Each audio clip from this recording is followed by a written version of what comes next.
kita belajar lingkungan itu adalah bagaimana segala sesuatunya bisa sustain. Itu aja sebenarnya. Jadi itu harus kita lihat dari tiga aspek. Aspeknya itu adalah aspek biofisik, kemudian aspek ekonomi, kemudian aspek lainnya itu adalah aspek sosial. Nah, ketiga hal inilah yang kemudian dikembangkan menjadi atau disebut sebagai pilar dalam pembangunan berkelanjutan. Jadi sustainable livelihood, sustainable theory itu adalah berbasis atau berdasarkan kepada tiga pilar itu. Nah, karena kita membangun itu biasanya ya kita selalu akan mengejar pertumbuhan. Dasar untuk mengejar pertumbuhan atau driver untuk pertumbuhan itu pastilah sumber daya. Sumber daya, terutama sumber daya alam. Karena apa? Karena untuk negara-negara yang katakanlah ya kayak kita gitu ya, berkembang, apalagi yang low development, negara-negara ketiga, kita itu sebenarnya udah nggak ketiga lagi. Kita udah kelompok ke negara sedang berkembang. Nah, yang masih dalam dunia ketiga itu low development countries itu biasanya selalu mengandalkan sumber daya untuk sumber pembangunannya. Nah, konsekuensinya itu akan terjadi dengan kurva yang ini ya. Jadi GDP per kapitanya naik, tetapi kemudian level of environmental degradation-nya itu juga akan tinggi. Ini bisa kita lihat ya, ini sangat penting untuk memahami bagaimana hubungan pengembangan suatu negara atau suatu wilayah dan dampaknya terhadap degradasi lingkungan.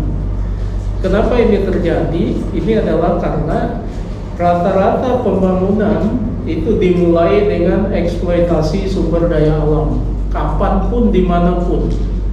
Yang beda itu adalah tahap-tahapannya. Maksud saya kejadiannya mungkin di Eropa itu duluan dari kita, di Amerika duluan dari kita, kemudian itu bergeser ke kita. Kenapa kok bergeser ke kita? Karena kita berubah tadi dari third developed countries, dunia negara ketiga, menjadi negara berkembang. Nah, negara berkembang dunia ketiga itu selalu mengandalkan natural resources. Natural resourcesnya dieksploitasi, dampaknya adalah level of environmental degradation-nya itu akan semakin tinggi. Jadi pada saat GDP per kapita, gross national pendapatan penduduk per kapitanya sudah meningkat, degradasi lingkungan itu juga pasti sudah sangat-sangat parah. Ini yang harus dipahami, hubungan antara pembangunan ekonomi dan juga bagaimana kita menyeimbangkannya agar supaya GDP-nya naik, pendapatannya naik, tapi kita berharap juga level of environmental degradation-nya itu tidak begitu parah ya. Jadi ya, kalau ini kan naik, kemudian turun.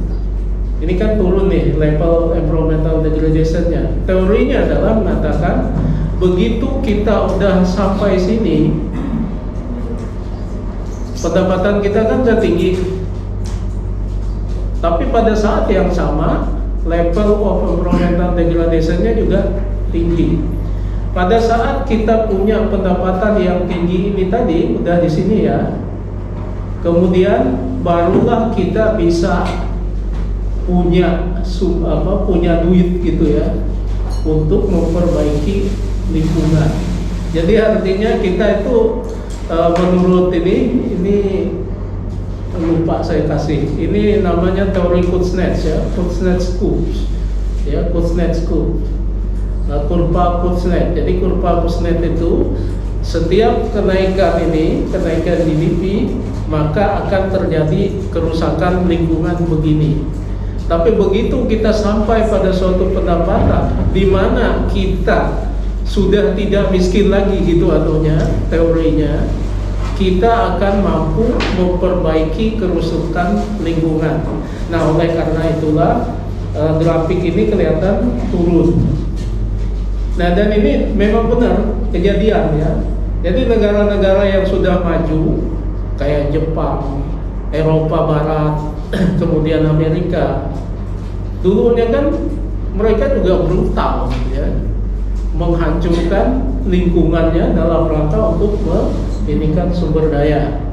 Taruhlah kalau zaman abad ke-18 di sana sudah gold paper itu, demam emas itu sudah terjadi. Nah, sekarang gold paper itu kan pindah ke kita sekarang, terutama kita di Kalimantan Tengah dan beberapa daerah di Indonesia. Nah, apa yang terjadi dengan gold paper itu? Ya, saya lihat memang pendapatan naik, ya, pendapatan naik. Tapi coba Anda saksikan bagaimana kerusakan lingkungan yang terjadi kalau kita ke Palangkaraya hingga ke Tumpang Miri di sana. Itu bukan main. Saya pernah terbang 2-3 kali ya untuk menyaksikan perubahannya itu dari sekian tahun begini, tahun berikutnya segini. Nah, tahun awal-awal dulu itu paling 1-2 kilometer kiri kanan sepanjang Sungai Kahayan. Tapi sekarang silahkan kalau Anda ini yang terjadi itu berkilo-kilometer. Apalagi kalau itu ada anak sungai. Anak sungai itu udah ke kiri kanan lagi. Jadi di samping yang sepanjang Sungai Kahayan, kemudian ada simpangnya anak sungai, itu juga habis sudah sekarang. Semuanya jadi padang pasir. Jadi kalau saya lihat petanya sekarang itu hampir paling tidak itu 6 km dari Sungai Kahayan itu udah hancur-hancuran. Nah, sekarang kayak untuk Kahayan itu udah sampai ke atas sana, ke hulu sana sampai di atas sana. Ya, karena itu wilayah yang sering saya kunjungi dengan menyembunyikan identitas saya. Kenapa? Karena saya waktu itu ingin tahu gimana ceritanya pesta tiada henti gitu ya. Pesta tiada henti yang dilakukan di area pertambangan emas itu. Kenapa? Ya, mohon maaf ya Pak Polisi ya. Ya, itu fakta bahwa daerah-daerah yang seperti itu akan yang namanya narkoba, perjudian dan lain-lain itu akan sangat-sangat marah. Jadi saya pernah menyaksikan satu rumah itu pesta gitu ya, dari ibunya, dari anaknya sampai kakeknya, pesta pora. Jadi saya tanya, ini ada apa? Baru dapat emas katanya. Nah, jadi saya kasihannya apa? Emasnya habis, cuma buat gitu-gitu aja. Yang ada pintar, ini Kahayan di bawah. Kalau Sungai Kahayan pertengahan itu, yang emasnya banyak, rumahnya bagus-bagus, mobilnya keren-keren. Ya, itu Kahayan ke bawah. Kahayan ke atas juga ada.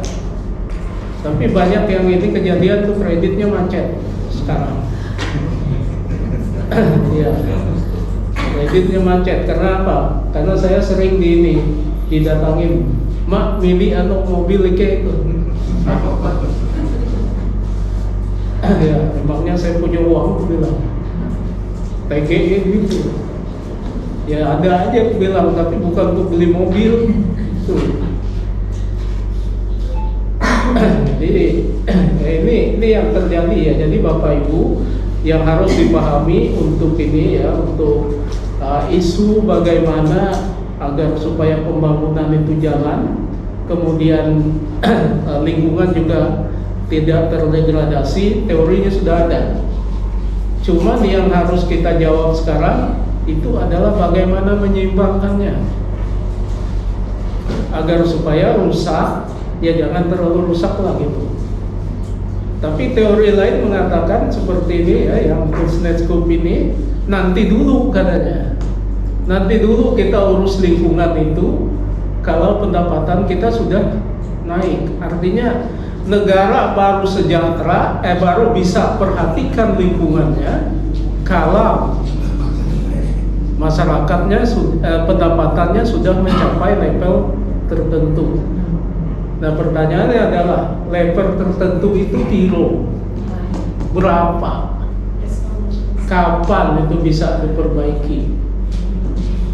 Nah, oleh karena itu maka yang diinginkan adalah bagaimana kebijakan. Ya, apakah kita terus-menerus mengeksploitasi sumber daya kita, atau bagaimana kita mencari sektor lain membuat nilai tambah dari ini tadi, dari natural resources yang ada itu.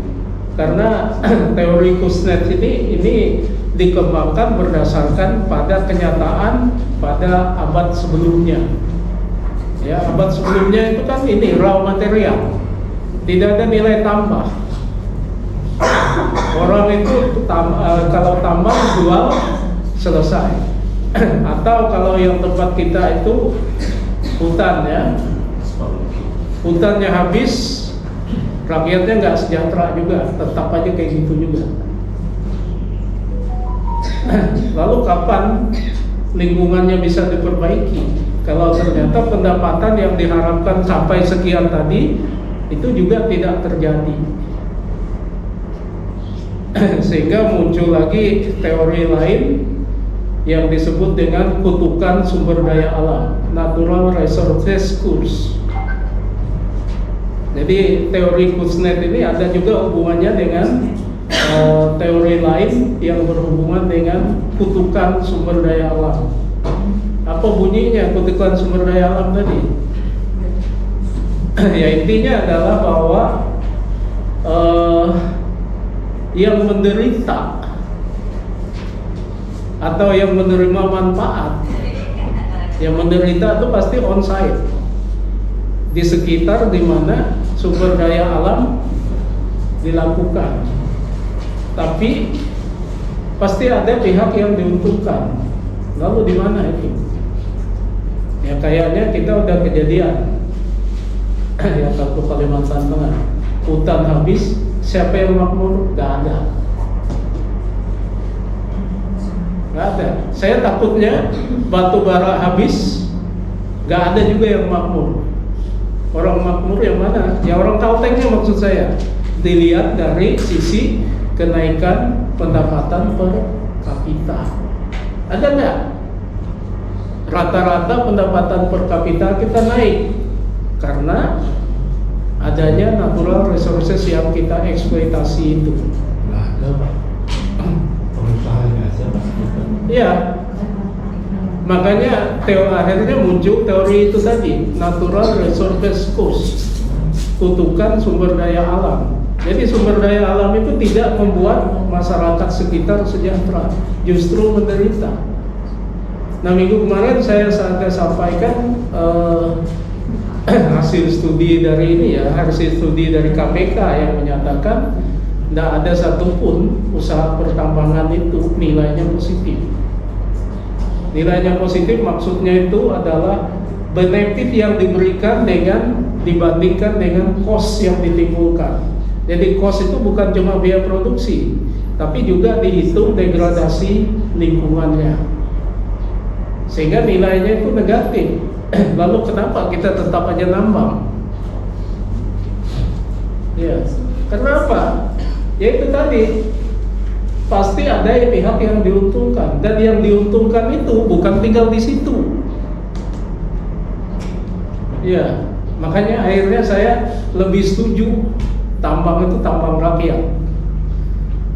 Ya bisa kita lihat buktinya sepanjang jalan ini, jalan Palangkaraya hingga Kuala Kurung, sehingga tewas sana. Tanya aja yang rumahnya bagus-bagus itu bangunnya duit dari mana? Itu hasil tambang emas. Mobilnya bagus-bagus, double cabin. Saya tanya, ini dari si walet kah atau dari emas? Oh enggak Pak, kalau walet tuh untuk pajangan doang katanya. Itu judi katanya. Ya karena ada banyak yang tidak ada isinya. Saya pernah disuruh orang Jepang melakukan penelitian mengenai walet itu di Sabang, turun ke bawah sana. Karena saya nggak punya waktu, saya suruh teman saya. Udah, ini ada duit dari orang Jepang katanya segini jumlahnya, silakan kalian lakukan penelitian ke sana. Loh Bapak nggak ikut? Saya bilang nggak, tapi hasil penelitiannya ke saya ya, saya bilang gitu. Ya hasil akhirnya itu, kalau Anda bikin sarang walet itu dari kayu, rugi. Tapi kalau Anda bikin dari beton, itu untung. Kenapa untung? Karena lama, cepat atau lambat itu pasti ngisi Pak. Pasti ada didatangin oleh walet itu. Cuma kalau konstruksinya konstruksi kayu, duluan bubar bangunannya. Iya, padahal biaya antara kayu dengan beton itu mahal kayu. Tapi untuk bangunnya lebih cepat. Itu karena pingin cepat-cepat tadi, udah dari kayu aja. Karena melihat cerita lama gitu ya, sukses story yang disebarkan, dan itu ternyata tipu-tipu juga. Lalu siapa yang nipu? Tahu nggak? Tukang yang nipu. Ya, sukses story walet itu tadi itu disebarkan oleh tukang. Oh bahwa si ini gini, pindahlah itu. Saya udah telusuri di Sabangau itu, saya suruh orang lain, di Katingan saya sendiri, kemudian yang di Barito saya sendiri. Memang ada beberapa yang untung gitu, tapi yang lainnya masih buntung. Ya, kayak di daerah mana ya, Buntok ke bawah itu ada kampung apa ya, banyak orang terkenal dari situ itu.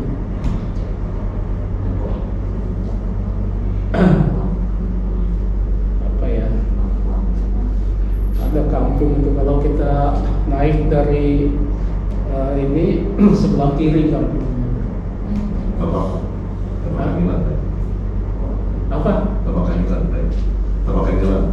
Lain di bawah di bawah Buntok, Mangkatip.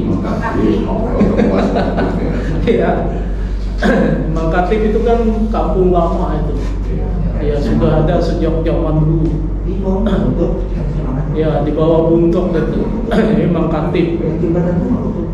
Jadi Mangkatip itu banyak juga orang bikin itu. Jadi saya tanya satu-satu. Memang ada 4-5 yang bisa dikatakan kayak tambang emas hasilnya. Tapi banyak juga puluhan lainnya itu masih nunggu. Itu nunggu diisi oleh si walet tadi. Tapi ternyata bisnis itu ini ya sadis juga. Tahu nggak sadisnya? Supaya yang lain tuh nggak ngisi, indukannya saya bunuh. Iya, indukannya saya bunuh, nggak pindah dia, tetap aja di situ. Jadi kalau ini muncul ada anak-anaknya tuh nanti kan nyari sarangnya lain kan, itu dibunuh.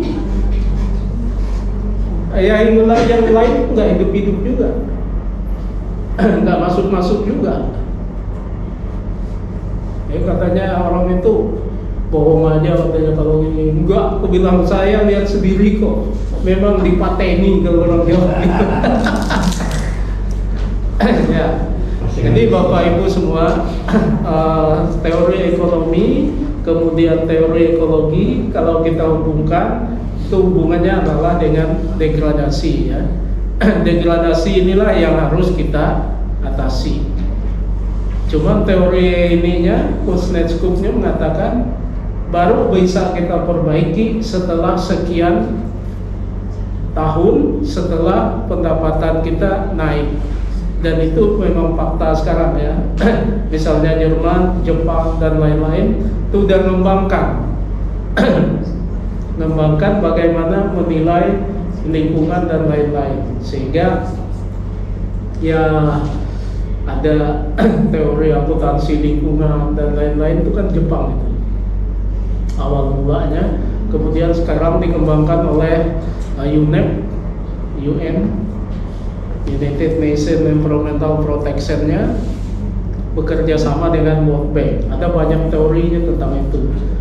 Saya sudah belajar itu, mendalami itu karena background saya akuntan, jadi bisa lebih cepat memahami itu.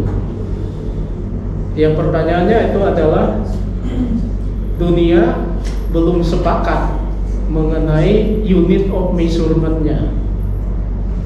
Bagaimana mengukur kalau lingkungan itu baik, nilainya berapa?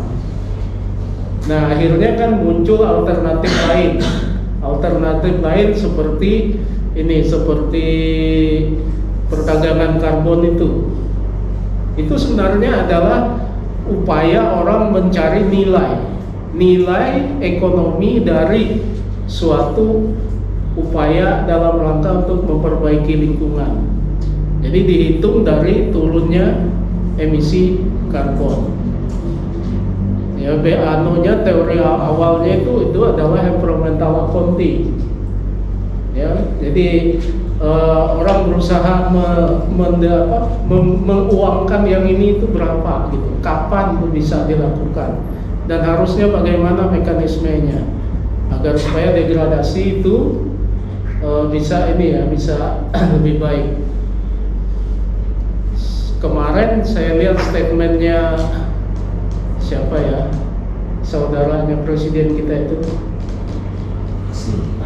Hasim ya. Sekarang kan lagi COP30 di Brasil kan. Statementnya adalah net zero emission by 2060. 2060 kita net zero. Apa iya gitu? Ya, kenapa? Kalau kita kembali ke ini, teori ini, kita itu sebenarnya udah di mana? Apa masih di sini? Atau memang sudah di sini? Udah di puncak ini. Kalau kita udah di puncak, saya percaya bisa kita lakukan net zero itu di 2060. Tapi kalau kita masih di tahap sini-sini, ya artinya GDP kita itu belum cukup untuk memperbaiki lingkungan. Lalu kapan kita bisa melakukan net zero tadi, net zero emission di 2060? Ya, ini bukan mengkritik pemerintah ya, tapi inilah ilmu yang harus Anda tahu sebagai mahasiswa calon doktor ilmu lingkungan. Ya, kita berdiri pada sikap skeptis. Kenapa kita berdiri pada sikap skeptis? Karena kita tahu teorinya. Teorinya itu paling gampang di sini aja. Lihat di kurva Kuznets. Kita itu udah berada di mana? Kalau kita udah berada di sini, memang sudah pendapatan tinggi ya, high income countries. Saya yakin bisa. Tapi kalau kita masih di sini-sini posisinya, apa iya kita tidak merusak lingkungan lagi? Apa iya kita tidak akan mengkonversi lahan lebih besar untuk perkebunan, untuk apa saja, untuk industri? Apa iya kita tidak membangun industri kita lagi? Nah, ini pertanyaan-pertanyaan yang berhubungan dengan ini ya, bagaimana hubungan ekonomi dan ekologi sehingga kita tiba pada suatu keseimbangan. Keseimbangan itulah yang kita cari sebenarnya, sehingga kita bisa ini menemui titik balik dalam rangka untuk memperbaiki lingkungan kita. Kalau saya ini nggak yakin kenapa? Karena kita masih miskin. Dan coba dilihat dari sisi pendapatan negara. Pendapatan negara kita dari mana? Pajak industri, oke. Industrinya apa? Berbasis sumber daya kan? Kalau berbasis sumber daya, ya berarti kita harus eksploitasi. Berarti degradasi itu masih naik. Ya. Kalau degradasi masih naik, dengan apa kita mengejar 2060 itu net zero emission? Saya nggak ngerti siapa yang menghitung itu, karena saya pernah ikut menghitungnya dulu, tapi saya nggak percaya dengan formula itu. Akhirnya saya lupakan. Kenapa saya nggak percaya dengan formula itu? Itu adalah karena ada yang disebut dengan konstanta. Hitungan statistik itu kan kalau garis itu kan gini, pasti ada konstantanya. Nilai konstantanya itu dari mana? Itu yang saya nggak sepakat gitu. Kok bisa tiba pada nilai konstanta sekian? Akhirnya kita debatnya apa? Debat ilmu statistik. Jadi saya bilang enggak, ilmu statistik kalian itu dari mana? Kok bisa tiba pada saya begitu? Mereka nggak mau jelaskan. Ya saya tantang, Anda nggak mau jelaskan karena nggak bisa atau apa? Itu. Saya dari perguruan tinggi, saya bilang saya nggak mau menerima sesuatu yang tidak saya tahu juntrungnya dari mana, ceritanya. Kok bisa tiba pada konstanta ini? Akhirnya kita bisa begini. Wah, ini aku bilang ini ilmu simsalabim. Ya, ya kebetulan saya senang statistik. Dari S1, S2, S3, S2 2 kali. Saya senangnya belajar statistik. Apa yang saya teliti, saya hubungkan dengan statistik, saya buat ininya, sehingga saya bisa melihat itu dari berbagai sisi, dari kuantitatif maupun kualitatif. Jadi dua-duanya saya lihat, uji dengan statistik. Nah, sehingga akhirnya kita bisa melihat, oh ini, makanya saya kalau menguji mahasiswa S3 pendahulu Anda itu ketakutan kalau saya yang uji, ya, karena statistiknya saya orek-orek sampai ininya, orang ini paham nggak kenapa menggunakan itu gitu kan? Ya tapi sekarang saya nggak mau lagi, udah males ya gitu. Ya. Karena apa? Kadang-kadang ilmu itu membuat kita sakit hati. Ya, karena kita mengetahui lebih banyak, itu akan mengetahui banyak yang salah, yang keliru. Ya,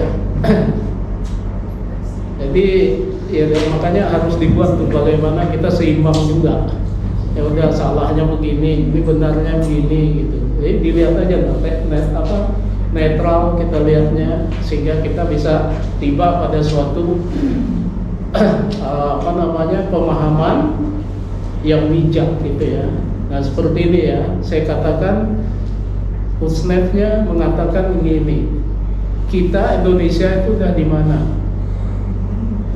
Pemimpin kita mengatakan 2060 net zero. Hitungannya seperti apa? Itu pertanyaannya. Karena itu ada aplikasinya. Aplikasinya itu yang saya nggak setuju saya dengan konstantanya. Nah yang lain-lain ya oke lah, tapi nggak apa-apa. Kita sebagai orang yang belajar lingkungan harus bisa melihat itu ya. Itu kan COP gitu, itu kan arena politis, bukan sains. Ya. Ya tapi yang disampaikan di situ itu seolah-olah saintifik gitu. Padahal kalau ini kita lihat, itulah yang disebut dengan politik lingkungan. Ya, jadi ada ekonomi lingkungan, ada juga politik lingkungan. Jadi statementnya bukan main. Saya pernah ke Brasil 2012, ikut yang COP itu juga. Waktu itu presidennya SBY. Lalu apa yang disampaikan di sana? Saya protes keras dengan menteri itu, menterinya kita sendiri gitu. Ya, karena presentasinya itu menghina bangsa. Gitu. Menghinanya apa? Ini orang masih tinggal di pohon katanya itu. Ini masih begini, ini masih begini. Aku bilang ini siapa yang nyusun presentasi ini? Ya menterinya saya yakin bukan dia yang nyusun gitu kan. Iya, cuma presentasi gitu kan. Yang ditampilin masyarakat Papua sana yang masih hidup di zaman batu gitu. Apa hubungannya dengan lingkungan? Ya katanya itulah lingkungan natural gitu kan. Ya kita kan bukan berarti kalau kita memperbaiki lingkungan pingin balik seperti zaman batu. Ya enggak kan? Karena apa? Karena kan kita punya indikator-indikator lingkungan. Indikator lingkungan itulah yang kita kejar. Misalnya pencemaran air, harusnya seperti apa? BOD segala macamnya itu. Nah itu yang kita lihat. Bisa nggak kita perbaiki itu? Kemudian kalau udara itu seberapa jauh unsur-unsur yang tidak baik itu ada di sana. Itu yang kita kejar. Bukan berarti kita harus tetap mempertahankan ini seperti ini. Ya tapi akhirnya saya ketemu siapa yang bikin presentasi itu. Saya marahin, kenapa kamu kemudian begitu? Iya. Saya debat. Dia lulusan dari Australia. Kok kalian belajar yang seperti itu di Australia sana? Di Inggris kami bukan melihat yang seperti itu. Itu. Ya akhirnya saya lihat orang itu nggak dipakai juga akhirnya. Sepulang dari itu karena yang mengkritik itu bukan cuma saya, tapi bangsa Indonesia yang mengkritiknya. Ya.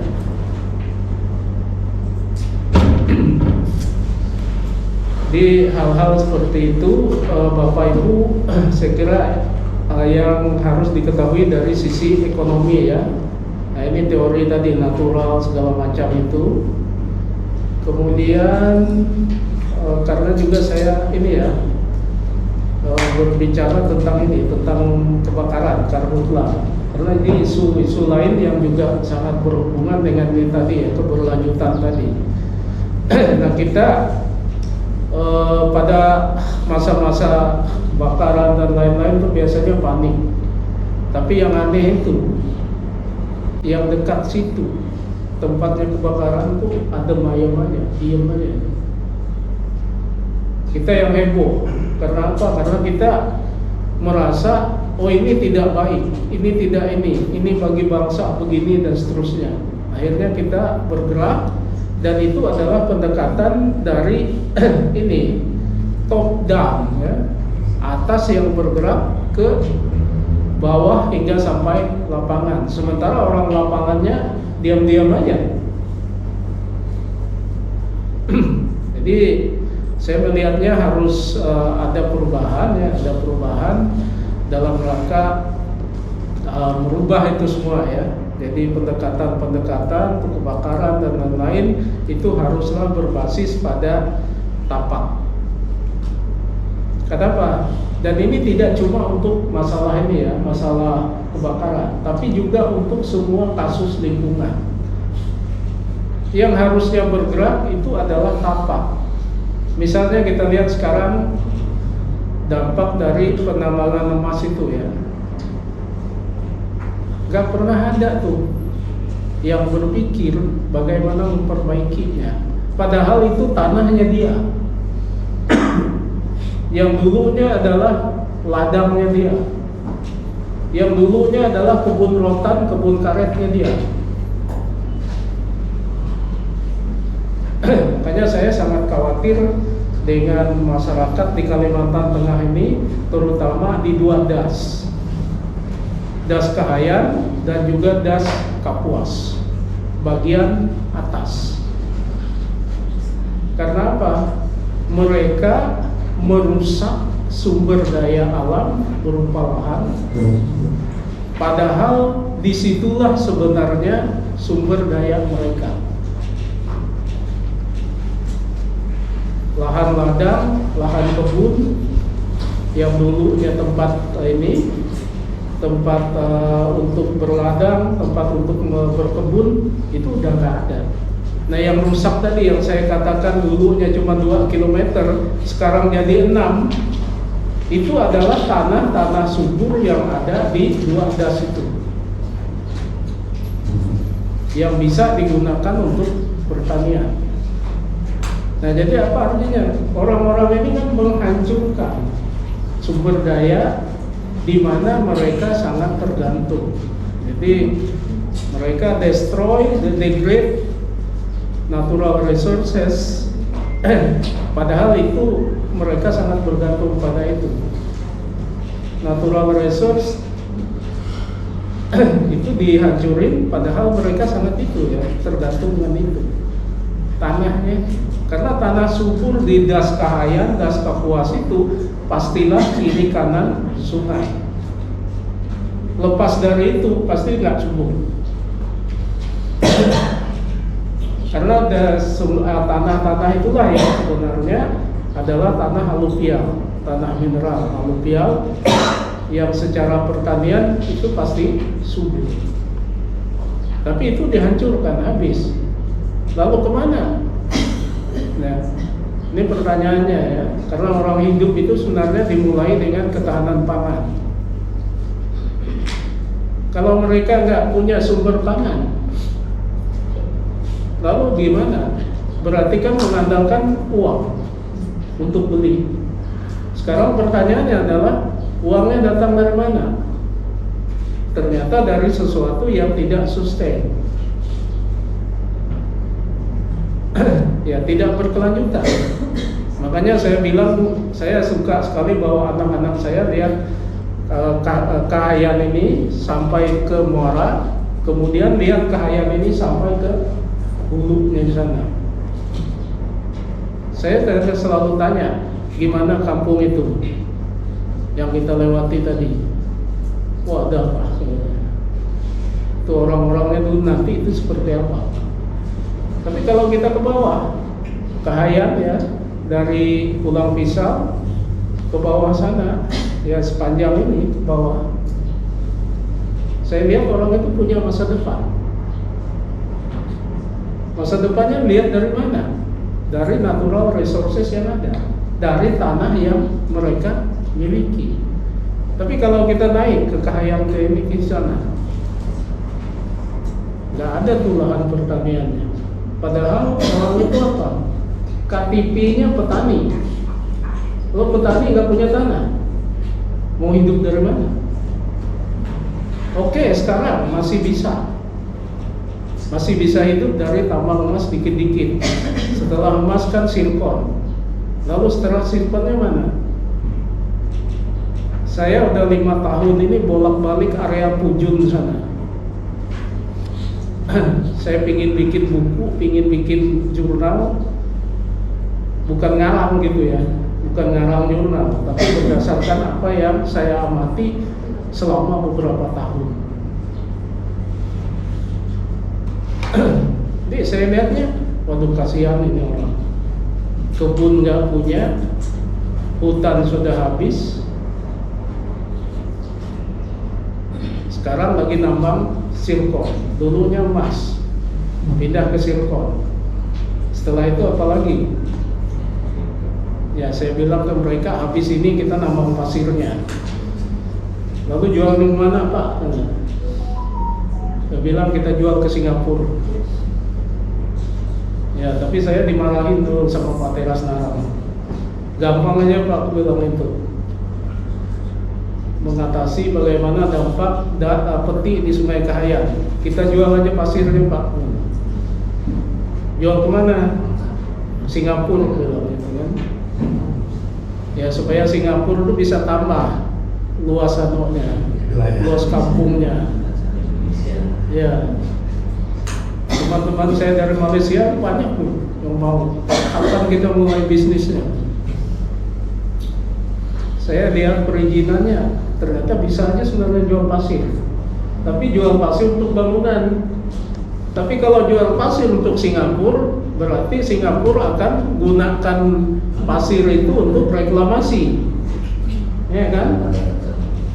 Kalau dia reklamasi, berarti berubah batas negara. Akhirnya zona ekonomi eksklusif itu bergeser kan batasnya. Singapura kalau dia reklamasi terus, udah. Makanya saya setuju aja orang bikin PIK itu, daripada pasirnya dijual ke Singapura. Lebih baik dia bangun di PIK 1, PIK 2 gitu kan. Dulu di situ 5 tahun yang lalu udah masih tongkang aja yang kelihatan. Tapi sekarang kalau kita mau mendarat di Jakarta, itu semua rumah mewah yang udah ada di situ. Ya daripada aku bilang anunya dijual ke Singapura, bening di situ aja pasirnya. Tapi jadi negara sendiri Pak, Pak. Hah? Jadi negara sendiri PIK Pak. Kenapa? Jadi suatu negara sekarang PIK. Susah masuk situ. Iya. Ya itu katanya ya isunya gitu ya. Itu Kita mau masuk nggak bisa. tempat orang asing katanya ya. Orang asing yang tinggal di sini. Harus membawa wajah Cina dulu kita Pak. Ya, saya sering ikut teman-teman ke sana. Diundang oleh teman-teman, udah kita ke PIK 2, ngapain bilang? Oh sini, oh ini kayaknya katanya Saigonnya gitu ya. Atau kayak Vietnam atau Shanghai gitu. Wah, ya memang gitulah yang terjadi ya Bapak Ibu. Karena orang butuh tempat kan. Tapi ngerinya kalau ada tsunami. Kapan tsunami-nya? Nunggu Megatrust. Megatrust itu di mana pusatnya? Gak jauh dari situ. Antara Lampung dengan Jakarta kan? Nah, Megatrust itu kan dari anak Krakatau itu. Di sini pusatnya. Kalau itu meledak semuanya udah. Ya, berarti selamat tinggal itu PIK 2, PIK sekian itu. Ya, itu kita nggak tahu kapan terjadinya. Tapi ya secara ilmu pengetahuan itu katanya akan terjadi gitu ya, Bapak Ibu semua. Jadi ini beberapa hal ya Bapak Ibu yang ingin saya sampaikan mengenai ini dan lain-lain ya. Kita harus bisa lihat bagaimana hal-hal tersebut terjadi dan apa yang harus kita pahami tentang itu sehingga kita lebih aware ya. Karena ya saintis itu begitu. Kita bisa melihat sedikit ke depan dengan berdasarkan teori yang ada menghubungkan fakta yang kita lihat, yang kita dapatkan, dan pada akhirnya kita bisa melihat hal-hal yang sifatnya mengancam atau juga hal-hal yang berupa peluang. Peluang kalau di ini itu tadi ya, kapan kita bisa membuat lingkungan kita lebih baik. Tunggu kita makmur, kan? Teorinya gitu. Kalau kita udah makmur, udah nanti diperbaiki. Tapi kapan? Kalau saya jawabnya itu kapan? Nunggu habis. Karena kalau udah nggak ada, kan nggak ada yang ngerjain lagi. Kalau nggak ada yang ngerjain. Misalnya bekas tambang tadi, dia akan recover. Pasti ada proses natural recovery. Pasti ada alam itu bisa menginikan dirinya, memperbaiki. Ya misalnya yang paling gampang itu kehutanan ya. Ya udah habis hutannya, tapi kalau hutannya nggak kita convert ke yang lain, tetap jadi lahan, tidak terbakar, dia akan kembali jadi hutan setelah sekian tahun. Nah itu yang digunakan orang Dayak zaman dulu untuk bikin cycle untuk ladang itu. Jadi setelah sekian tahun sudah jadi hutan, sudah terbentuk humus, balik lagi dia ke situ, sehingga tanahnya kembali subur dan seterusnya. Baik Bapak Ibu, saya ingin bawa kita ke aspek lain. Yang ingin saya sampaikan itu adalah tentang mata pencaharian berkelanjutan ya.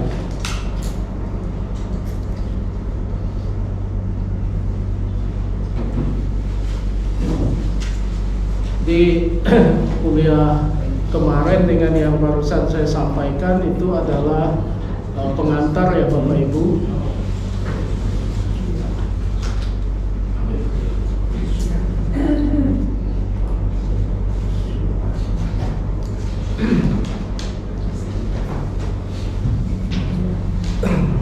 Nah ini yang saya pikir juga sangat penting untuk kita ketahui semua, yaitu tentang mata pencaharian berkelanjutan di lahan gambut. Karena yang diharapkan dengan mempelajari ini itu adalah kita memahami apa yang saya katakan tadi, menyeimbangkan antara pembangunan dengan konservasi ya, antara ekonomi dengan ekologi. Namun berita buruknya, ini bagian dari disertasi saya ya, PhD tesis saya. Ternyata gambut karena sifat biofisiknya, kalau kita udah ini ya, kalau udah kita konversi menjadi penggunaan lain, proses pembentukan gambutnya terhenti. Kan teorinya dari dosen-dosen lain kan jelas, gambut itu terbentuk karena ini. Nah jadi pit formation itu terjadi adalah kalau dia tidak dikonversi, maka lapisan gambut setiap tahunnya akan semakin meningkatkan. Ada pit accumulation, ada pit formation, sehingga lapisan gambut setelah sekian tahun, sekian ribu tahun itu akan menjadi lebih tebal. Tetapi kalau kita konversi, maka yang terjadi adalah gambutnya tidak terbentuk lagi. Jadi pit formationnya tidak ada, berarti pitnya tidak sustain. Lalu apa yang sustain? Yang berkelanjutan. Jadi artinya secara biofisik itu tidak terjadi lagi gambut. Nah yang ingin kita cari apa?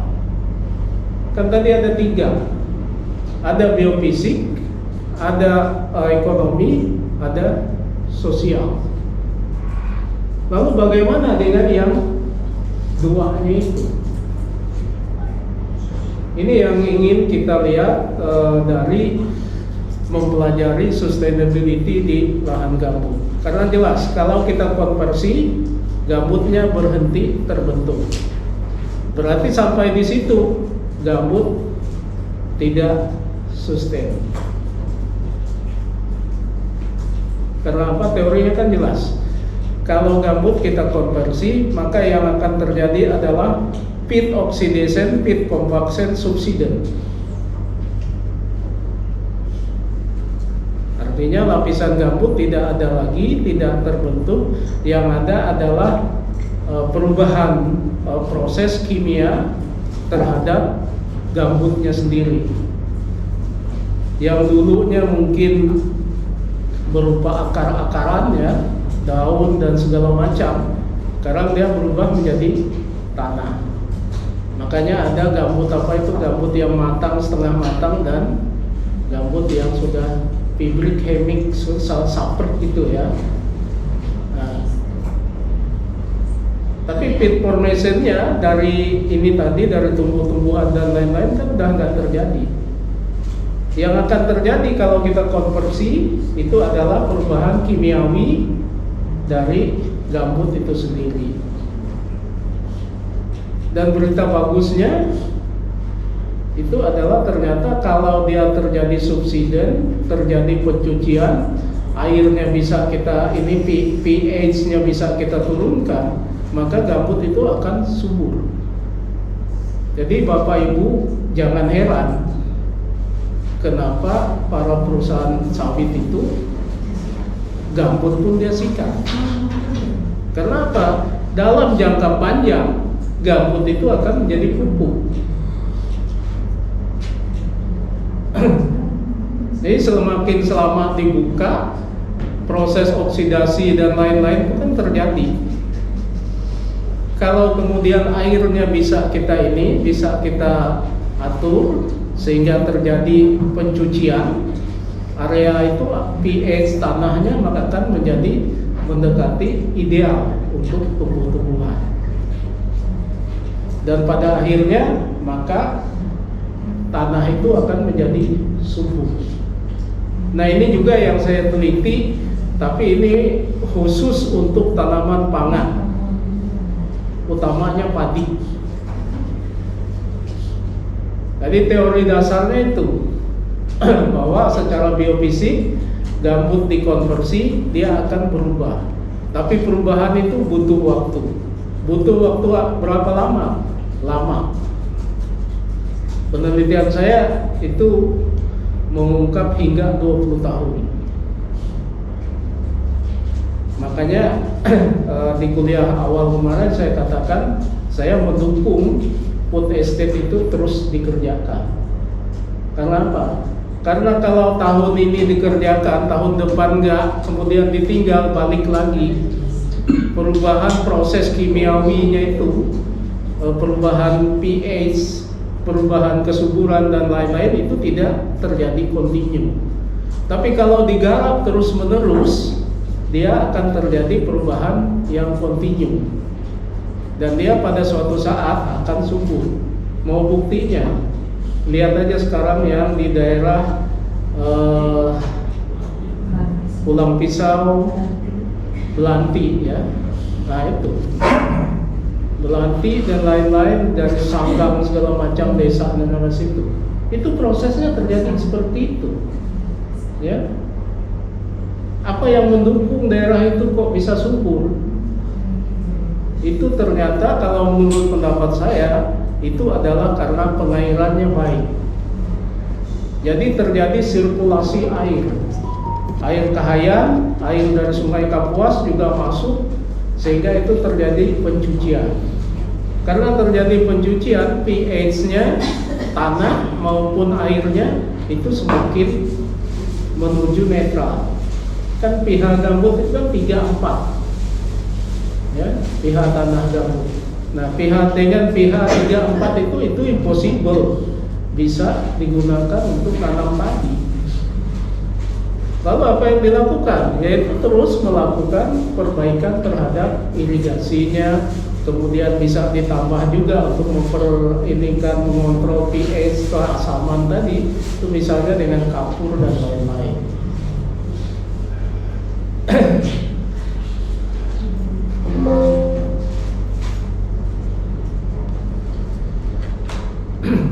Nah ini ya Bapak Ibu, jadi setiap ini pasti kita memahami apa struktur beberapa hal yang harus kita pahami di presentasi. Saya mulai dengan ini ya, problem of choice of land resources. Jadi tanah itu kan nggak bisa nambah.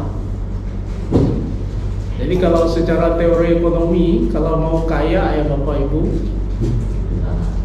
banyak-banyaklah punya tanah. Itu yang disebut dengan, kalau teori ininya, teori finance-nya itu adalah capital gain. Ya. Capital gain artinya keuntungan dari punya kapital. Kapital itu apa? Tanah.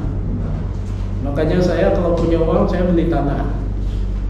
Biar aja yang kaya itu next generation, sayanya miskin nggak apa-apa. Ya. Karena apa?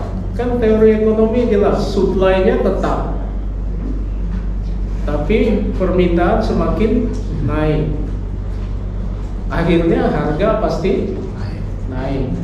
Tapi sengketanya naik. Hah? Sengketanya naik. Ya. Ya, jadi ya itu banyak orang. Saya ada kenal beberapa tokoh, tapi udah meninggal ya. Ya, ini saya diajarin, cuy katanya kan, kamu kalau mau kaya, beli aja tanah di Palangkaraya itu banyak-banyak. Ya, saya tahu dia tuan tanah. Walaupun dia tinggal di Banjarmasin, tapi tanahnya banyak sekali di Palangkaraya. Jadi perusahaan yang ngurus perusahaannya dulu, akuntansinya saya. Jadi setiap dapat untung, gue bilang, dia kemarin itu kemana? Ya, dia bilang, coy, jadi milikku petak dia. Ya. Petak di mana? Aku bilang, ada yang di Banjarmasin, ada yang di Palangkaraya. Dua itu aja tempat hartanya. Saya tahu semua di mana aja harta itu. Ya. Ya itu katanya kalau mau kaya ya udah bisnis tanah aja. Itu paling simpel. Dan itu kayaknya dipraktekin sama mantan wali kota kita. Pariban itu paling banyak tanahnya. Betul. Ya, jadi tahu di mana tanah Pariban? Tahu. Dimanapun yang jalannya bagus padahal nggak ada rumah, itu pasti ada banyak tanah Pariban. Karena pembagian. Iya. Jadi dia bikin jalan di tempat ada tanahnya. Ya, saya sering ketemu sama dia. Pak, bagi petak itu kue jatuh petak petek tege, aku bilang gitu. Jadi ya gitu nih, capital gain itu ya. Jadi tanah bagaimanapun itu adalah hal yang penting.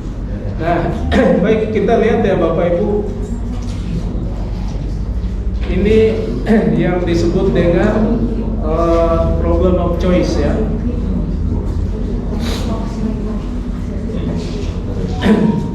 Jadi Bapak Ibu, orang banyak mengatakan hidup itu pilihan, ya kan? Milihnya apa kalau orang hidup?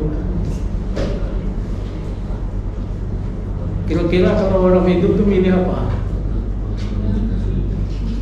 Pilihan orang yang hidup itu apa? Dan tujuan apa? Hah? Banyak duit. Kaya, kaya, sejahtera gitu ya. Bahagia.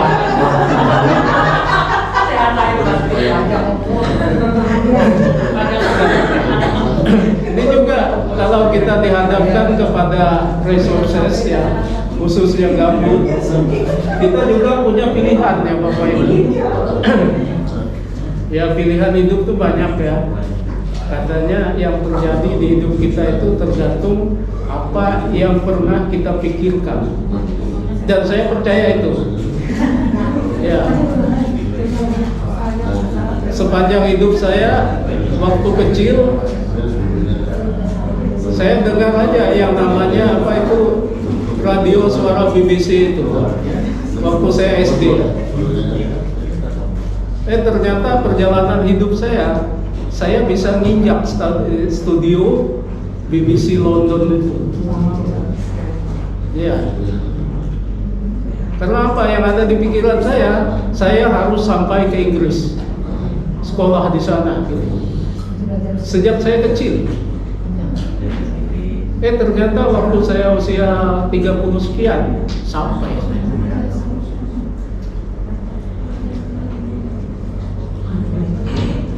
Ya ternyata ya sama aja gitu kan, kampung juga.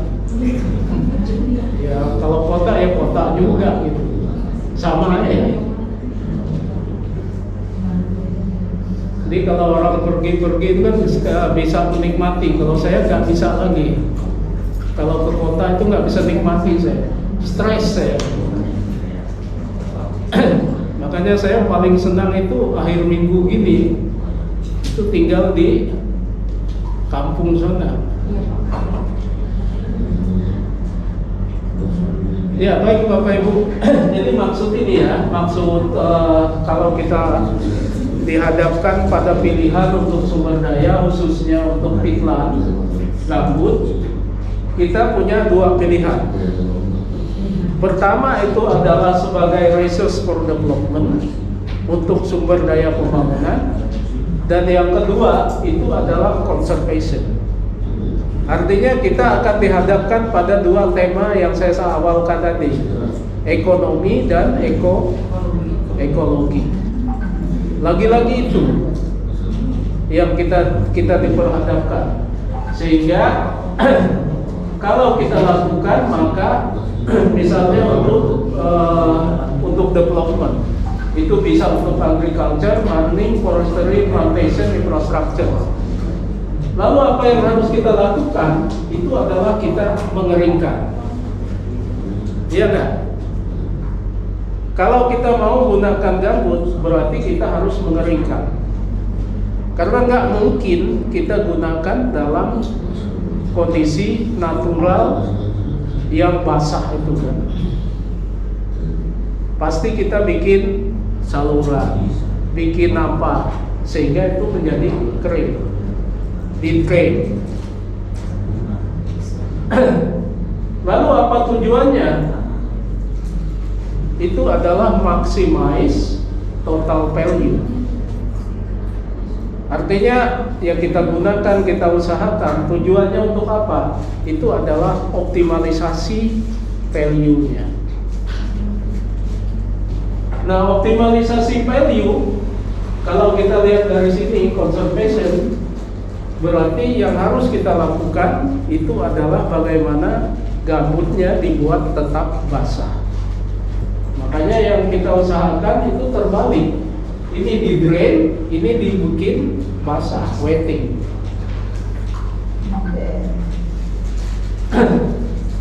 Nah, semuanya tujuannya yang satu itu adalah maximum value of production.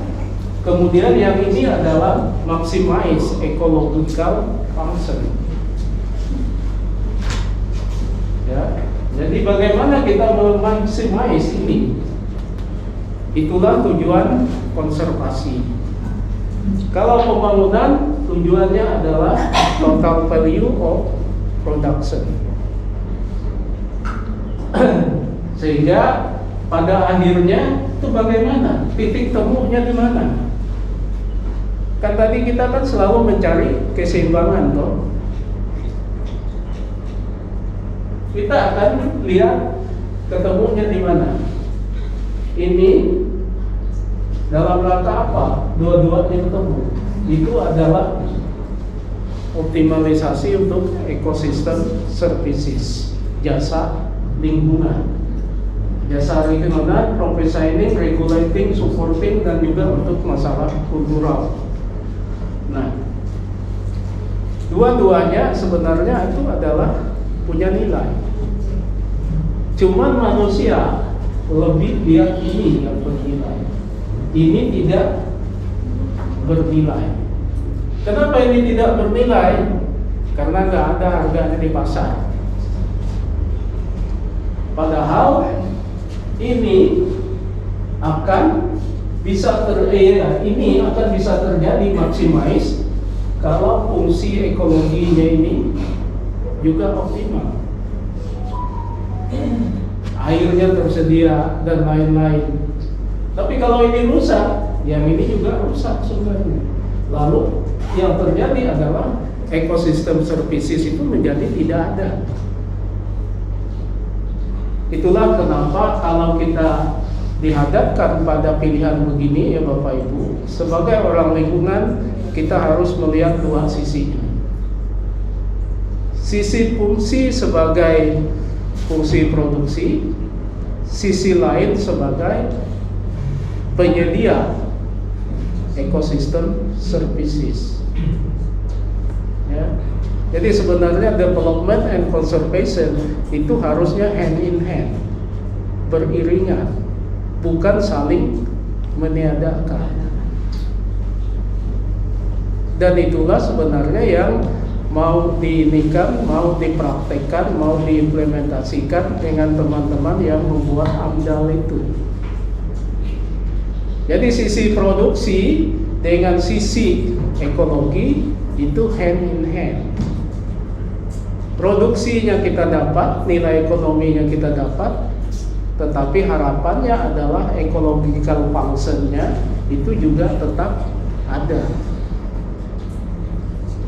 Kalau ternyata yang lebih besar hanya nilai ekonomi, ecological function-nya degraded, maka kita akan kembali ke kurva Putnam tadi. Kita akan selalu berkutik di sana aja. Lalu kapan kita akan ini katanya? Akan bisa memperbaikinya? Itu tanda tanya, kapan? Kita nggak tahu. Ya. Jadi bagaimana agar supaya ini bisa kita imbangkan dua-duanya? Makanya ada pendekatan yang disebut dengan conservation with development approach, or bagaimana kita mengimplementasikan yang disebut dengan decision support system for land use planning. Jadi decision for land use planning ini dikembangkan oleh UN ya, oleh FAO. Itu adalah pendekatan agar supaya fungsi produksi jalan, kemudian fungsi ekologinya juga tetap ada, tetap bisa dioptimalkan. Sehingga pendekatan yang mereka lakukan adalah conservation with development, atau kita menerapkan decision support system. Sederhana aja sebenarnya decision support systemnya.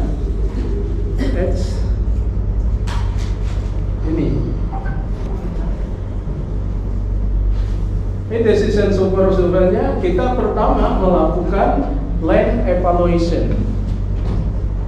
Jadi resources atau tanah atau apapun yang kita miliki itu kita lakukan land evaluation, dan yang kedua adalah socio-economic evaluation.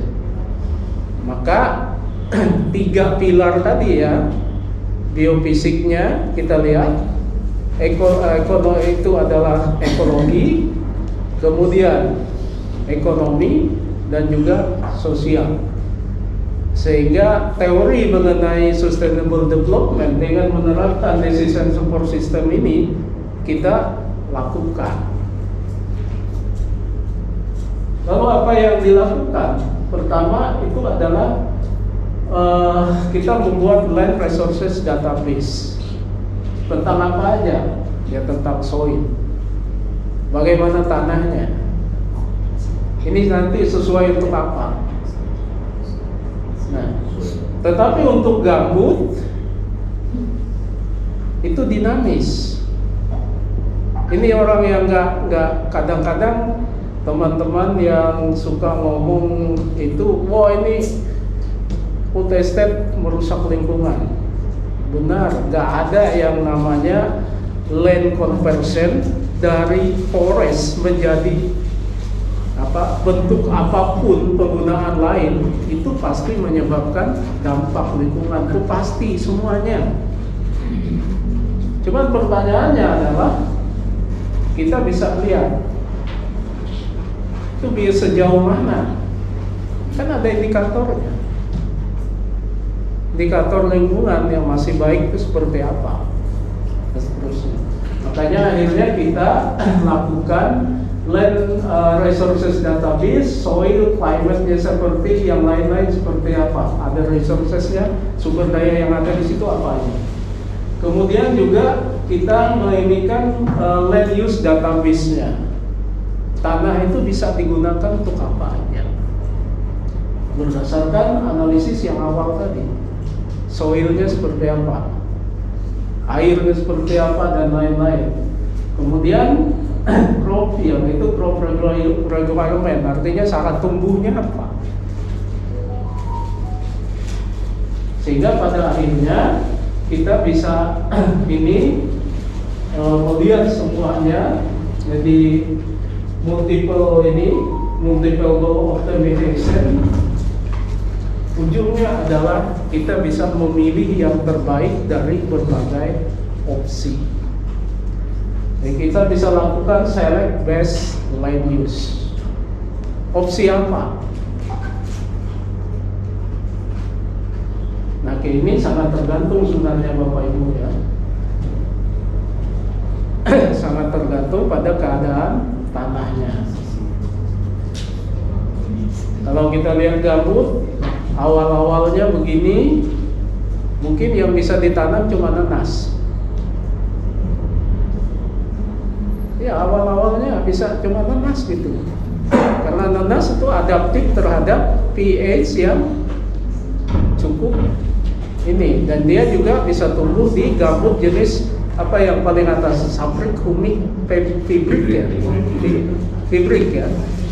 Ya, awal kan yang di atas kan, surface-nya kan, itu dia bisa hidup di situ. Kemudian kalau tanahnya sudah kita olah, pH-nya berubah, terjadi pelapukan dan lain-lain, itu akhirnya subur. Nah, proses ini yang membuat saya katakan tadi bahwa agar supaya suitable untuk padi itu butuh waktu 5 hingga 20 tahun. Makanya nonsen kalau orang ngomong food estate gagal, padahal baru digarap 2 tahun. Ya, nggak mungkin. Karena apa? Kan udah dibuka, udah lama kan, itu kan XPLG, sudah lama tidak digarap, pengairannya hancur-hancuran, tanahnya tidak digarap, lalu di sana berarti tidak ada perubahan kimiawi. Kenapa? Nggak jalan kan pencucian, artinya pH, tingkat keasaman dan lain-lain ya tetap tinggi. Mana mungkin padi bisa tumbuh bagus? Mau dikasih 100 ton kapur? Nggak mungkin juga kan? Karena kan untuk ngobatin itu kan kasih kapur. Tapi itu kan high cost. Ya oke lah 1 tahun tanaman pertama, tapi tahun berikutnya kan nggak kuat. Nah, yang kita harus lakukan adalah bagaimana memaintain, memelihara saluran irigasi agar supaya proses pencucian itu flushing kalau istilahnya itu dengan fresh water, dengan air baik hujan maupun yang datang dari sungai itu bisa mencucinya. Pelan-pelan dicuci, akhirnya makanya suatu saat pH tanahnya itu menjadi bagus. Yang tadi yang gambut tadi yang pibrik ya, saya lupa yang mentah itu yang mana pibrik ya. Ya pibrik, hemik, saprik, dia kan berubah. Dan yang awalnya itu berupa tumbuh-tumbuhan nanti kan akan lapuk. Dan itu kan menjadi pupuk. Itulah yang membuatnya menjadi subur. Kemudian kan kita tambah lagi pupuk buatan. Ya contohnya di mana paling gampang dijangkau sekarang itu ya daerah Melanti itu. Saya dulu tiap sebulan atau orang mau panen tuh saya datang. Tanam, kemudian panen, saya datang. Saya lihat, saya amati, saya foto. Saya tanya kapan nih ke panennya, sekian, tanggal sekian. Saya datangin lagi.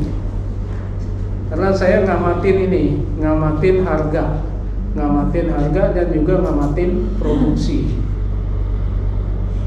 Pemerintah datang dengan kesana bilang, oh ini bisa, ininya naikin indeks panennya jadi 3 ya. Ya, jadi panennya menjadi sering itu ya bisa jadi 3 katanya. Apa yang terjadi? Berarti kan mengubah jadwal tanam kan? Iya, mengubah jadwal tanam. Ada yang mereka lupa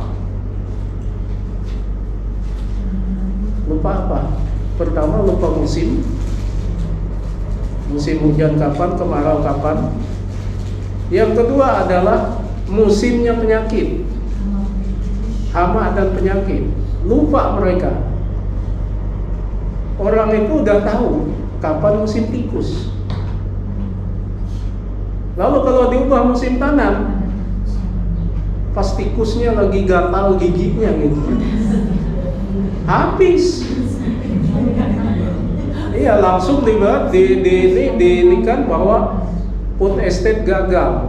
Saya bilang ke mereka, itu gagal gara-gara Anda merasa paling ahli. Iya, hati-hati Bapak Ibu. Saya biasanya ini sama orang pertanian. Oh ini indeks tanamnya bisa dari sekian. Dilihat dulu, saya bilang. Ini bukan tanah di Pulau Jawa sana.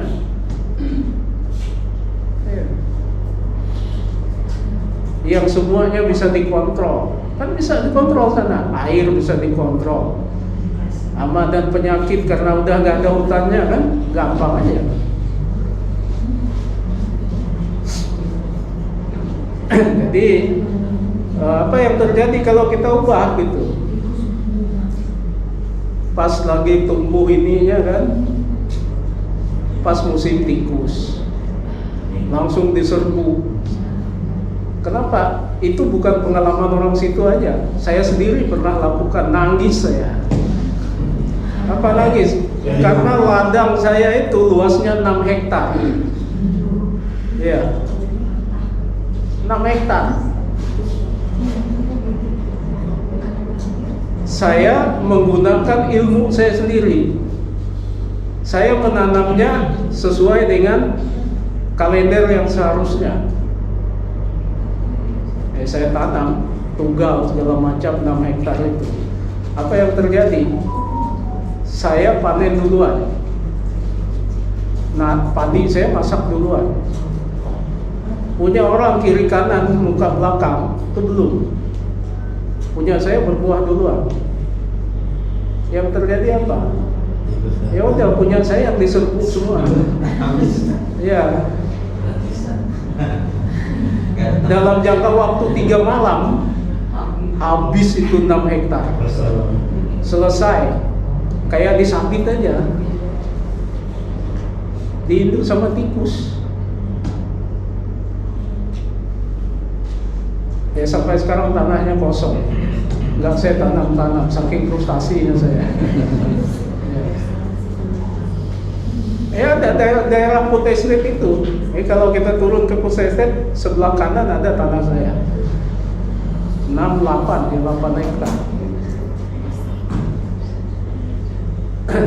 Tapi itu gara-gara saya bodoh juga. Padahal gampang taunya. untuk supaya kita ngamankan lokasi itu tikus nggak masuk. Bukan racun, tapi dari ular piton. Jadi ular piton itu kita ambil lemaknya. Lemaknya itu nanti direndam di belahan rotan. Ya, belahan rotan kita rendam di lemaknya itu. Nanti kita ini aja, tarik aja keliling, ya keliling lahan. Nggak akan datang tuh tikus. Iya, karena bau itu tadi. Dikira ada ular. Iya, dikira ada ular di situ.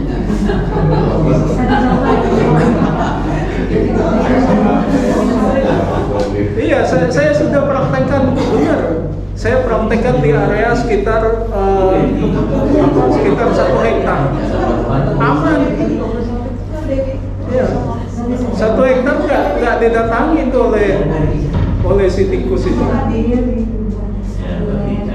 Ya, jadi dikencang aja, dibuat gini, lapis 2 ya, bawah atas sama bawah itu. Dan itu nggak hilang baunya tuh, berbulan-bulan tuh nggak hilang. Ya, kita sendiri ngerasain itu, waduh. Iya, jadi ya tikus kan pakai itu kan, penciumannya kan panjang. Pakai itu aja ternyata. Orang kan sekarang kan bahkan pakai plastik kan. Ini pakai plastik, saya ketawa aja gitu. Bilang ada yang paling gampang, paling murah gitu kan. Cuman supaya dapat ular, tapi gampang bisa dipesan ternyata ularnya. Ya misalnya daerah ini sana, daerah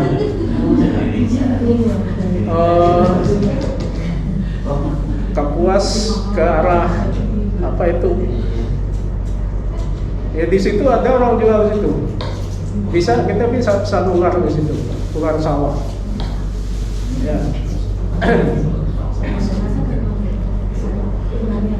Ya itu kearifan lokal ya Bapak Ibu.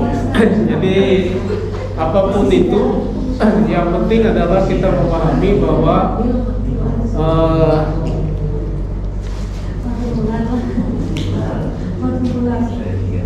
ya ada kearifan gitu ya, ada kearifan yang bisa kita manfaatkan dalam rangka untuk ini. Jadi Bapak Ibu, decision support system ini adalah dalam rangka agar kita bisa memilih dengan bijak sehingga fungsi ekologi dan juga fungsi ekonomi itu jalan, ya. Dan diharapkan pilihan kita itu adalah pilihan terbaik. Pilihan terbaiknya ini macam-macam biasanya. Macam-macamnya itu apa? Ya tergantung yang bersangkutan.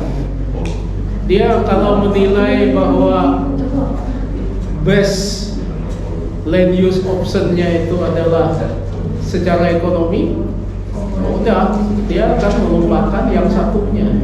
Tapi harusnya jangan lakukan itu. Karena apa?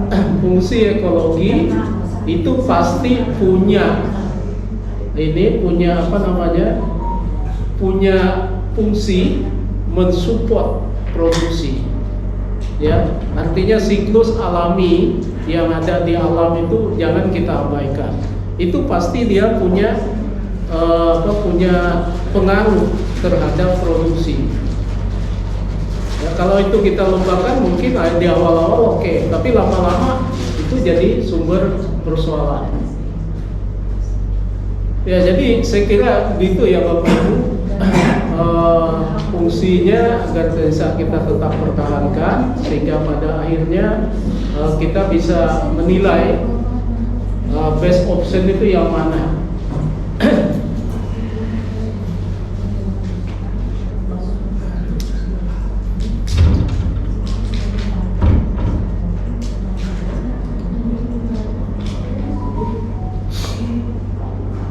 Baik Bapak Ibu, kalau ada yang didiskusikan dan yang ditanyakan bisa kita diskusikan sama-sama. Karena saya punya janji jam 12 lewat sekian.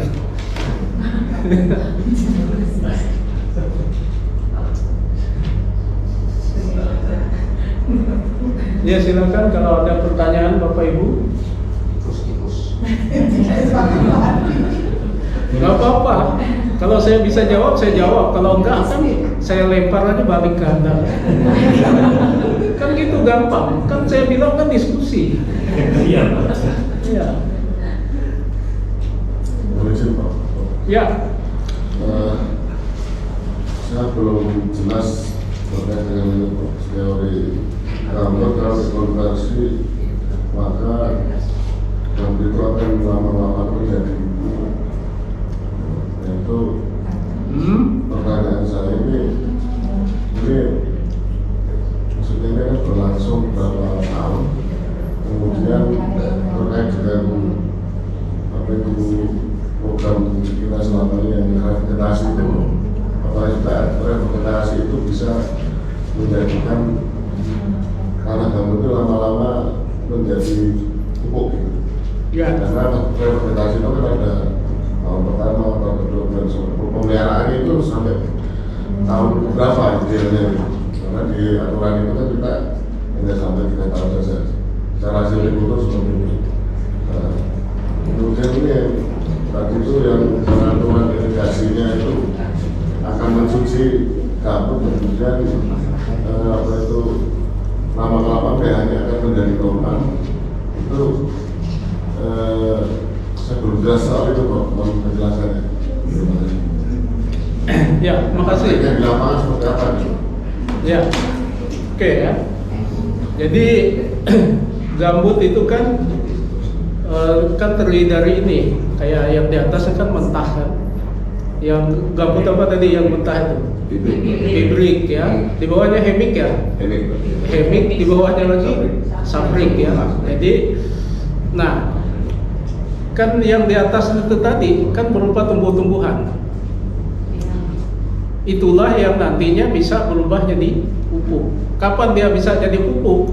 Kalau itu udah lapuk kan, udah terjadi oksidasi, sudah terjadi apa namanya? Saya lupa ilmu tanah. Dekomposisi ya. Nah, maka dia akan ini kan jadi tanah toh. Dan tanah yang berasal dari tumbuh-tumbuhan itu kan teorinya jelas, itu adalah tanah yang subur kan. Cuma kalau di gambut betul tanahnya subur, tapi pH-nya tinggi kan. Tinggi itu bukan berarti nilainya tinggi kan. pH itu kan semakin mendekati 0 itu semakin ini ya pH. Ya, pH itu kan percentage hidrogen. Ya, seberapa persen hidrogen mengandung yang ada di situ. Nah, jadi teori-teori kesuburan tanah dan lain-lain itu kan mengatakan bahwa yang subur itu tanahnya itu apabila pH-nya sekian. Kemudian kandungan ininya juga ya ada gitu ya. Sumber nutrisinya itu apa gitu kan. Nah, ini yang kita usahakan bisa berubah dalam jangka waktu tadi. Lalu apa yang bisa berubahnya? Misalnya adalah pencucian. Pencucian dengan apa? Bisa air hujan, bisa air sungai. Kenapa air sungai? Karena pH air sungai itu pasti lebih tinggi pH dari tanah atau air gambut. Nah, ada hal lain lagi yang biasanya terjadi ya Bapak Ibu. Di gambut itu ada yang disebut dengan ini, gambar ini. Ini pirit. Ya. Pirit inilah yang sering terjadi sehingga itu menjadi membuat kesuburan itu tidak ini. Ini bayangkan nih Bapak Ibu, ini ladang. Padi itu mati. Tapi karetnya masih hidup. Ya. Nah, lama-lama dia akan bisa subur. Jadi perlu berapa lama itu sangat tergantung. Sangat tergantungnya apa? Ketebalan gambutnya, pH-nya apa, bagaimana irigasinya dan lain-lain. Sehingga nantinya pada suatu saat itunya akan menjadi subur. Tapi kalau yang saya lihat itu butuh ini ya, continuous, ini terus menerus, harus diolah terus menerus, harus diolah. Kalau ada aja jeda 1-2 tahun udah balik lagi itu ke asamannya, pH-nya balik lagi tinggi. Kenapa? Ya karena dari sekitarnya itu, sekitar land unitnya itu, sekitar sawah yang kita garap itu kan masih alami di kiri kanan. Yang kalau di kiri kanan muka belakangnya sawah orang nggak apa-apa. Tapi kalau ternyata masih hutan sebelahnya, udah tunggu aja. Jadi seberapa lama saya nggak bisa jawab. Tapi penelitian saya mengatakan 5 hingga 20 tahun. Ya, 5 hingga 20 tahun itu baru kita bisa lihat bagaimana area yang dulunya gabut kemudian layak untuk ditanami. Coba aja Belanti itu dibuka awal tahun 80-an, 82. Ya, itu tahun 1982. Itu berapa tahun sampai sekarang? Orangnya tetap, dia nggak pindah-pindah orang di situ, dia tetap bisa nanam. Kenapa kok bisa gitu? Karena di Belanti itu awalnya tahun pertama, kedua itu panennya bagus sampai tahun ketiga. Tapi setelah itu turun. Kenapa? Ini muncul lapisan itu terekspos, kan diolah terus. Lapisan pirit itu kan di bawah, ada beberapa senti dan lain-lain, dan kita nggak bisa prediksi itu kecuali kita bor sekian titik dalam sekian meter kuadrat, baru kita tahu ininya seberapa. Dan ini juga saya temukan di waktu saya penelitian di daerah Sumatera Selatan. Jadi awalnya mereka tinggalkan karena ini terekspos pirit. Awalnya bagus, tapi setelah itu Nah, yang dilakukan mereka itu tadi Belanti itu terus mengolah dengan memperbaiki irigasi sehingga dia tercuci. Lapisan piritnya tercuci, dibuat kapur, dibuat terus kapur sehingga akhirnya pelan-pelan tuh bisa perlahan menjadi subur. Jadi continuous improvementnya yang sangat penting saya lihat.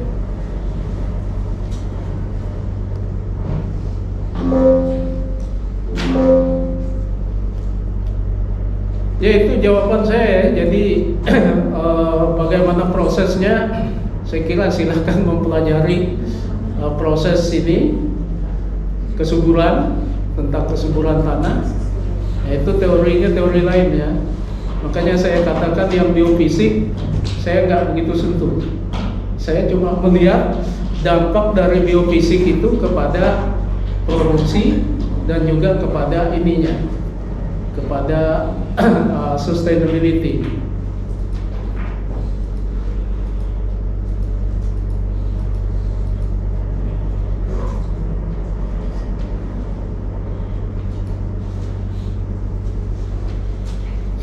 Nah, ini bisa dilihat foto ini adalah awalnya itu. Kalau orang buka lahan gambut, posisi awalnya itu pasti gini, yang di pinggir-pinggir saluran itu. Ya. Ini adalah dalam kondisi permulaan. Kan bisa panen, bagus. Lalu kenapa ini kok bisa panen bagus hasilnya? Teorinya jelas, humus. Akarnya kan nggak sampai ke bawah, cuma dia yang di atas saja, top soilnya aja yang diinikan. Di bawahnya kan lain lagi ceritanya kan, komposisi kimia dan lain-lainnya. Nah kalau ini kita garap terus kan hilang top soilnya itu tadi. Belanti itu juga gitu dulu, kayak gini posisinya. Kenapa saya tahu itu Belanti itu seperti apa tahun 1982? Karena saya bolak-balik ke situ. Kebetulan ada om saya jadi kepala sekolahnya di situ. Waktu itu saya di Banjarmasin. Saya bolak-balik, kemudian juga ke Pangku dan lain-lain. Karena di Pangku ada adik saya. Jadi kalau akhir minggu, karena dulu kuliah kami di Unlam itu Banjarmasin itu cuma sampai Jumat. Saya nggak mau ngambil mata kuliah hari Jumat. Saya sampai hari Kamis saja. Jadi hari Jumat tuh saya udah pergi. Minggu baru balik lagi ke Banjarmasin. Ya bisa pulang ke arah Kapuas, ke arah Pangku, atau kadang-kadang nginap di Takisung sana.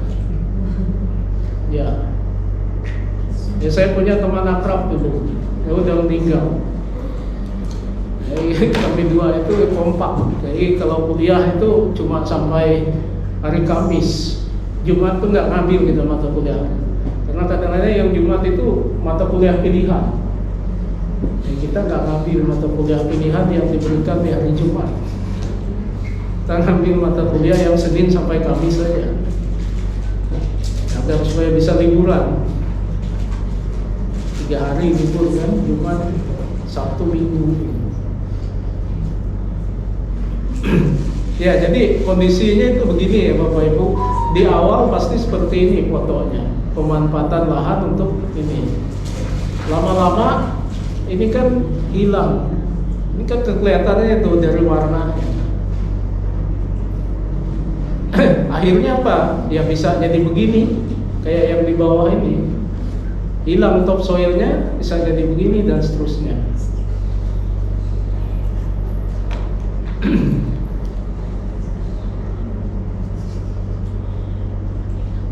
Nah ini yang kendalanya tuh yaitu tadi, kalau yang ini lama-lama bisa muncul pirit.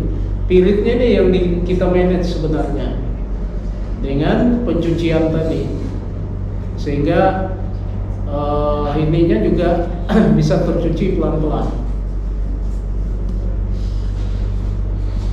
Apa ya pirit itu, rumus kimianya tuh perum sulfit ya, perum sulfit, Fe2S gitu ya. Ya saya sedikit paham kimia karena saya SMA jurusan IPA. Yang kayak gini-gini tahu saya dikit-dikit ya, basicnya sekali.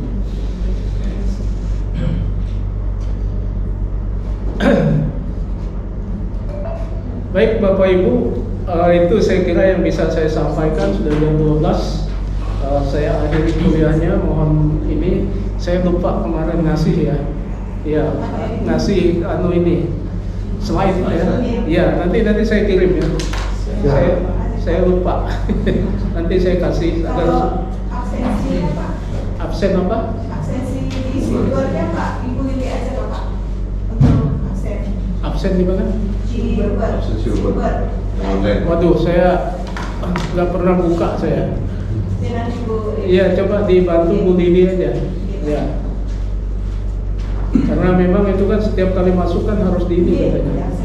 Ya, saya nggak pernah ini. Lupa terus saya ngurus Uber itu.